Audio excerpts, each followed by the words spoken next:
Jadi untuk hilirisasi batu bara memang sekarang di Indonesia ini didorong kepada ada dua arah, Mbak ya.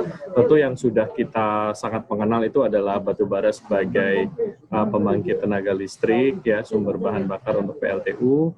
Nah, yang didorong di dalam ratas Presiden kemarin adalah bagaimana hilirisasi ini bisa dilakukan untuk kebutuhan energi impor Indonesia yang lain, substitusi ya.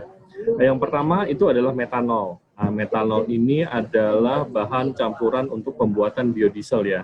Jadi kalau nggak salah itu ada 10% campurannya di dalam biodiesel itu merupakan kontennya metanol. Jadi kalau misalnya sekarang kita B30, terus kemudian nanti mau naik ke B40, itu tentunya kebutuhan atas metanolnya akan semakin besar. Nah, selama ini kita masih impor, kalau tidak salah, dan dengan adanya hilirisasi ini diharapkan kita bisa mengurangi angka impornya secara signifikan.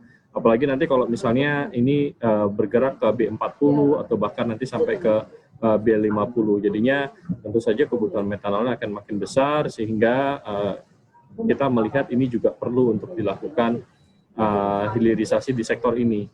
Nah, ada investasi yang masuk ke coal to methanol ini, salah satunya adalah di BCIP ya, itu Batuta Coal Industrial Project, itu ada di Kalimantan Timur. Ini lokasinya memang tidak terlalu jauh dengan tambangnya KPC ya, milik Bakri. Memang investornya itu ada Bakri, Itaka, dan salah satunya yang teknologi providernya yang juga ikut menjadi partner mereka di situ adalah Air Product. Nah, ini investasinya kalau tidak salah hampir mencapai 2 miliar dolar. Jadi cukup besar coal to methanol ini. Nah, sekarang tahapnya masih dalam hal persiapan proyek ya. Tahapnya dari penyediaan lahan, persiapan lahan, terus juga pengurusan terkait dengan status untuk menjadi kawasan ekonomi khusus. Ini yang kalau misalnya Mbak Elin ingat sekitar beberapa bulan lalu mereka telah menandatangani agreement ya untuk berinvestasi di sektor ini. Jadi ini yang pertama coal to methanol, yang kedua itu adalah coal to DME. Nah, DME ini unik. DME ini merupakan hasil hilirisasi lebih lanjut dari metanol. Jadi metanolnya ini diproses lebih lanjut menjadi DME ini. Nah, DME ini dapat digunakan sebagai substitusi untuk LPG ya.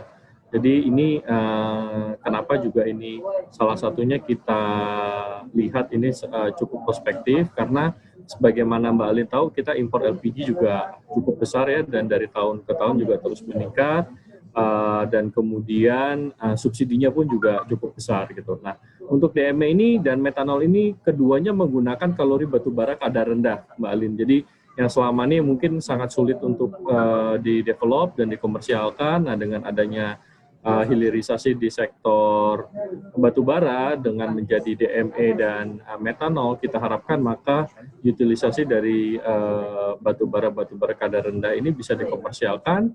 Manfaatnya juga untuk negara bisa mengurangi substitusi impor, atau bahkan mungkin lebih jauh, syukur-syukur kita bisa mengurangi subsidi untuk LPG. Saya pikir itu update-nya, Mbak. Oke,